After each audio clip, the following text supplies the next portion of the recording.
Hi, this is Sue Perez, and today we're making the solid state dishcloth.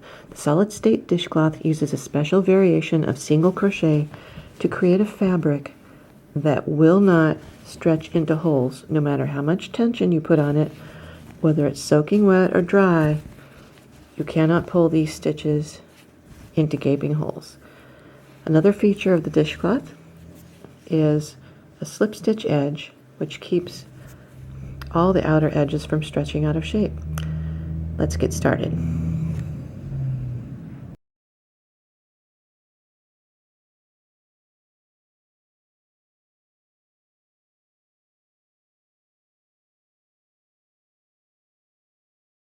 Using about a 6-inch tail, wrap the tail in front of your hook, towards your hook hand, behind the hook, away from your hook hand, and then drop the tail down in front of the working yarn. Place your forefinger and thumb between the tail and the working yarn. Grab the end of the tail with one of your spare fingers, and now lift your thumb so that the tail loops up and over your thumb. Reach in front of the tail, then put the hook up through the loop. Then reach behind the working yarn. Grab that with the hook and pull it through the loop on your thumb. You can take your thumb out now. Tighten the tail, and you're ready to start working the 2-loop I-cord foundation row. To work the 2-loop I-cord, remove the hook from the first loop, pull up a loop in the second loop, replace the first loop on the hook, and pull up a loop in that loop. This counts as 1 row of I-cord. Again, remove the hook from the first loop, pull up a loop in the second loop, replace the first loop on the hook, and pull up a loop in that loop.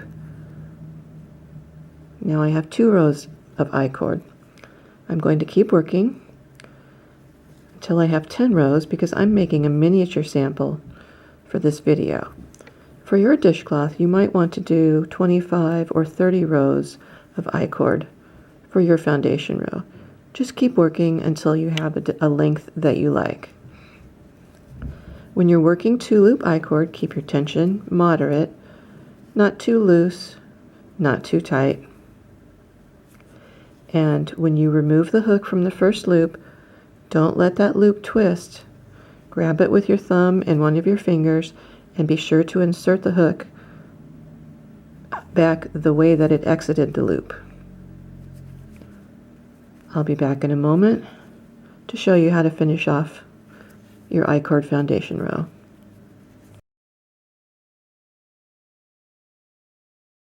And here I am working my last I-cord row. You can see that the I-cord looks like 2 columns of knit stitches. Our first dishcloth row is going to be worked into the column that is closest to your hook hand. To get ready for working that row, remove your hook from the first loop and then reinsert it from back to front. This will reverse the position of the loop on your hook. Now yarn over and pull through both loops on the hook. Stop for a moment and place a marker in the topmost loop of the column closest to your hook hand.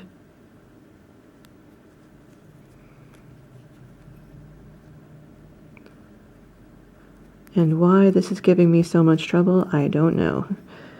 And place another marker, follow that column all the way down to the base, place another marker in the very bottom loop of that same column. And this will help you to keep on track when you're working the first dishcloth row into that column. Now chain 1, and keeping the working yarn in front, twist the column all the way around so that the marked loop is on top and the working yarn comes up in the front. Beginning in the marked loop, start working a row of single crochets into the column that we're going to use. When you work your single crochets, keep a very relaxed tension. You don't want them to be tight because later on you're going to have to work into some strange loops. So you need to Keep a loose, relaxed tension, and you can do that by either relaxing your hook hand and relaxing your grip on the running yarn, or if that's not something you're used to, you can draw up a tall first loop of the stitch, and then when you yarn over and pull through both loops, you'll have a more relaxed stitch than usual. I see that I split the plies on that stitch, so let me just rework that one, and I'll continue on. Keep working relaxed tension single crochets into this column until you have one empty loop remaining before the marked loop. And here I am, I've got one empty loop and my marked loop remaining. In the last two loops, you're going to work a single crochet two together. So insert hook into the next loop, pull up a loop, insert hook into the marked loop, and you can take that marker out now if you like. Pull up a loop, yarn over, and pull through all the loops on the hook. This is the completed row 1.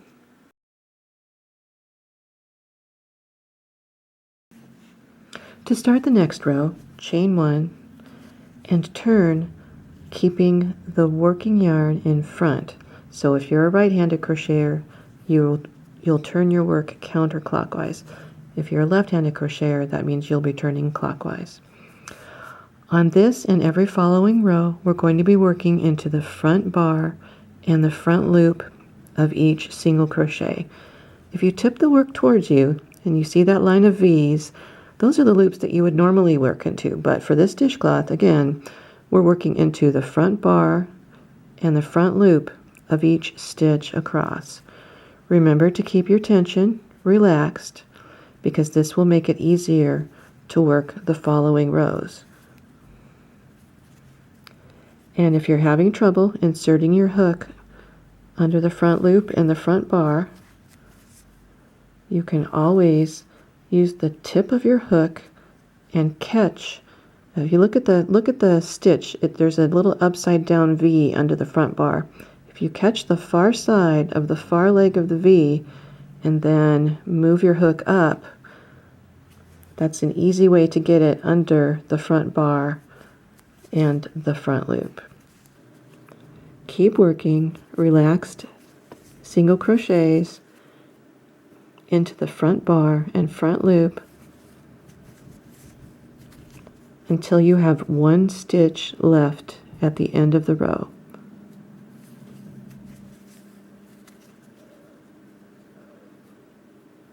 For the final stitch of the row, insert your hook under the front bar and front loop, pull up a loop, then turn the end of the work towards you and follow that front loop down, and where another yarn crosses it to make what looks like a tiny X, insert your hook under the front loop and that other piece of yarn, pull up a loop, yarn over, and pull through all the loops on the hook. Row 2 is complete. Row 3 and all of the following rows will be worked in the exact same way. Chain 1, turn so that the working yarn stays in front, and work a relaxed tension single crochet into the front bar and front loop of each stitch across.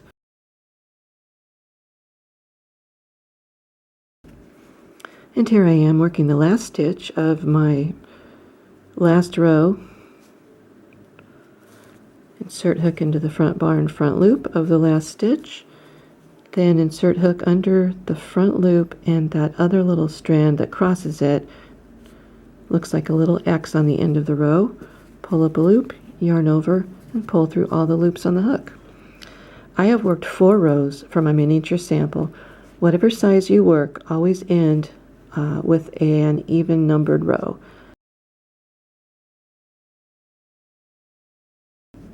Before we work the edging, if you like, you can switch to a slightly smaller hook. You can use the same hook size for your entire project, but you might find that it's easier to use a hook one size smaller for the edging. Chain 1, and rotate the work sideways, we're going to work a row of slip stitches all the way around the dishcloth. If you turn the edge towards you, you can see that each row of single crochet looks like a teardrop shape on the end, and that is where you will insert your hook for each slip stitch under the 2 loops at the end of the row. Make 1 slip stitch for every row of single crochet. So I will be making 4 slip stitches, and you can see that a smaller hook comes in handy. It can be a little bit tight working into those row ends. Make sure you keep your tension moderate. Don't draw your slip stitches too tightly because you don't want to pucker the edge. When you have worked 1 slip stitch in each row end of your single crochet rows, then you want to rotate and start working across the Icord foundation row. And you can see that the other side of your Icord foundation looks like a row of regular crochet, so just insert your hook under those 2 strands as you make your slip stitches. When you're working across the Icord foundation row, you will work 1 slip stitch for each stitch across. When you reach the next corner, if you want, you can stop for a moment, and these row ends look just a little bit different because they're upside down from the other row ends. But again, you can see there's a sort of a little loop shape at the end of every row of single crochet. So you want to insert your hook under the 2 strands that form the end of the row.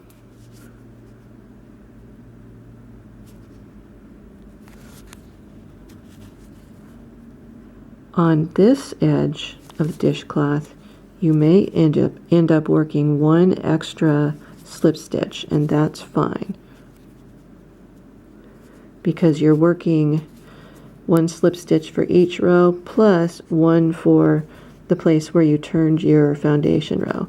And when you get to the top, again, rotate the work and work 1 slip stitch into each single crochet across.